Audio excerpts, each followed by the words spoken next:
Halo kawan-kawan, apa kabar kalian? Makasih ya kalian udah klik video ini.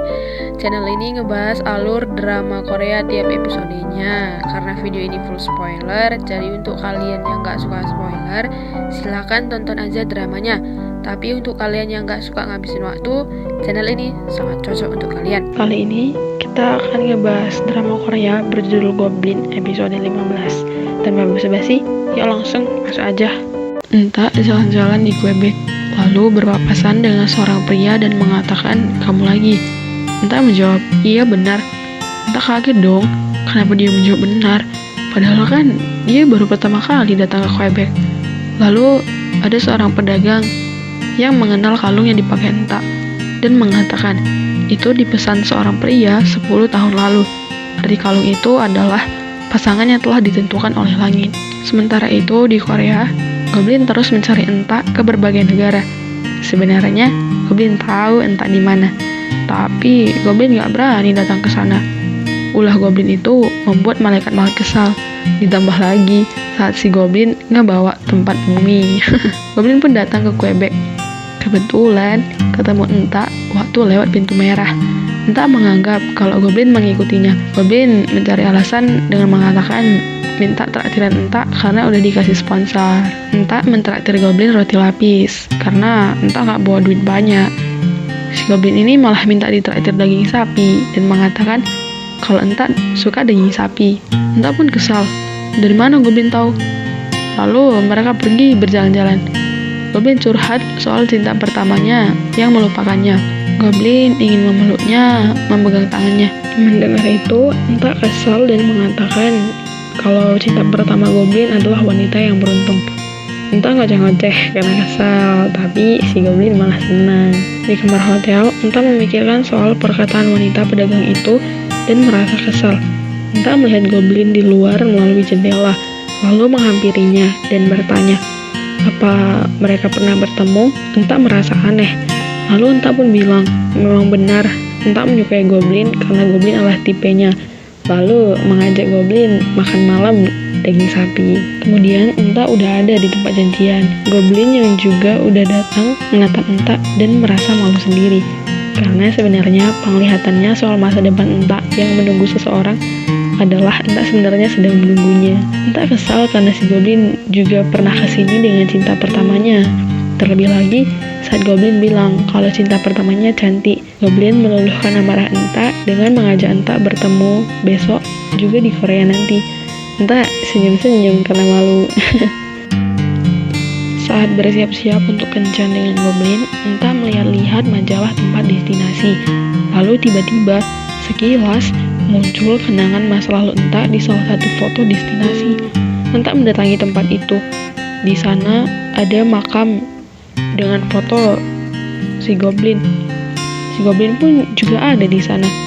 Entah merasa bingung dengan hal itu dan bertanya, apakah Goblin hantu? Makanya di mana-mana Entah bisa melihatnya. Goblin balik bertanya, apa Entah masih bisa melihat hantu? Entah kesal dan marah. Bagaimana Goblin tahu? Lalu bertanya, apakah Goblin Kimsin? Kenapa Entah menulisnya bahwa Entah mengatakan kalau dia adalah pengantin Kimsin? Kenapa Entah nggak bisa ingat apapun? Tapi Goblin mengatakan bukan, lalu pergi. Sementara itu, Sanhee mendatangi Dokwa dan minta nomor HP malaikat maut. Kemudian Sanhee menghubungi malaikat maut. Mereka pun berjanjian dan bertemu di kafe. Malaikat maut sangat gugup soal itu. Sanhee ternyata melihat malaikat maut dari CCTV yang datang mengantar surat Entah dan menganggap malaikat maut sangat tampan. Lalu bertanya, siapa nama malaikat maut? Malaikat maut menjawab, Wang Yo. Sanhee memperkenalkan diri. Dia adalah Sanhee. Lalu pergi pulang karena harus membuka toko. Alasannya ternyata ingin melihat malaikat maut karena dia tampan. Ternyata Sanhee gak melupakan apapun. Malam saat Goblin mati, Sanhee di restoran memberi tumpangan dan minuman hangat untuk anak yang sering ditolong oleh Entah. Sanhee curhat karena ini, kalau dewa menghapus kenangannya dan membuatnya ingat lagi. Memangnya dewa itu siapa? Apa haknya? Ini adalah kehidupannya dan ingatannya. Dia akan mengurus diri sendiri. Sanhee berharap dewa gak ikut campur. Anak itu menjawab, Ya, aku mengerti. Ternyata dia adalah dewa dong. 4 tahun setelah kejadian itu, Enta pindah ke atas rumah Sanhi. Enta ternyata juga lupa soal Sanhi, tapi Sanhi mengingatnya. Sanhi juga tetap ingat soal goblin, dan kaget saat goblin mendatanginya. Juga mengenal malaikat maut yang ditemuinya di jalan waktu berpapasan, dan menangis karena hal itu. Sanhi mengatakan isi hatinya. Mengetahui kalau malaikat maut juga ingat tentang semua hal selama ini, Sanhi berdoa agar di kehidupan selanjutnya penantiannya singkat dan pertemuannya panjang.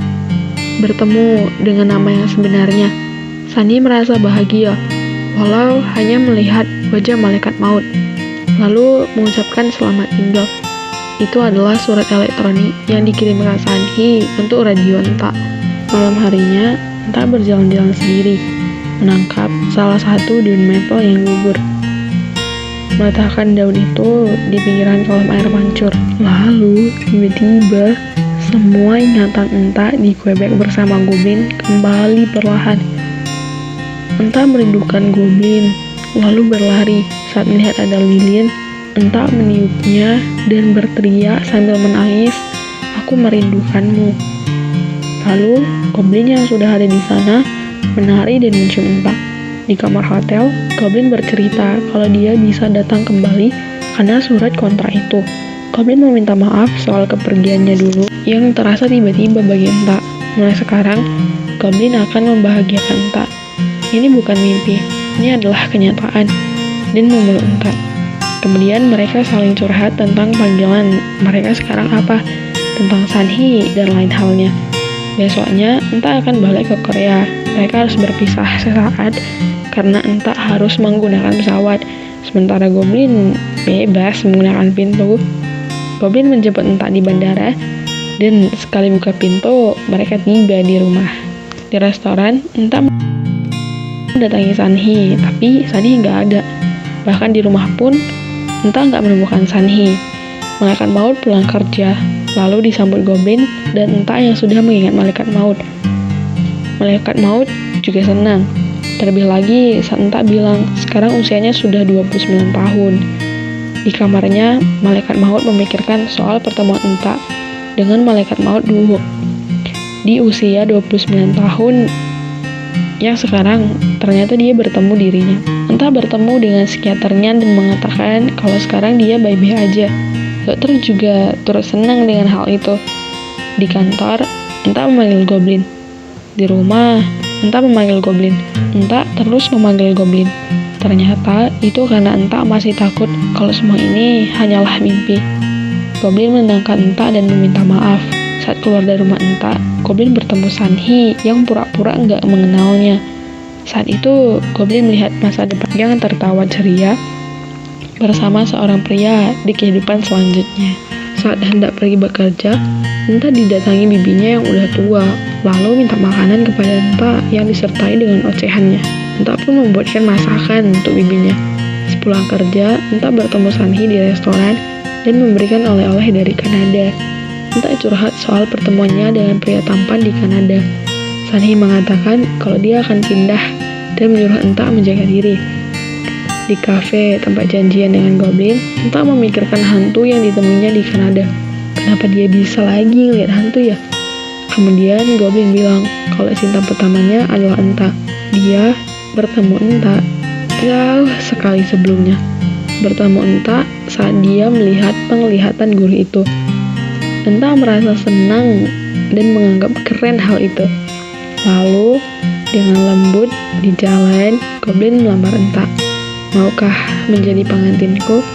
Kemudian bunga-bunga bermekaran dan berguguran menghujani mereka.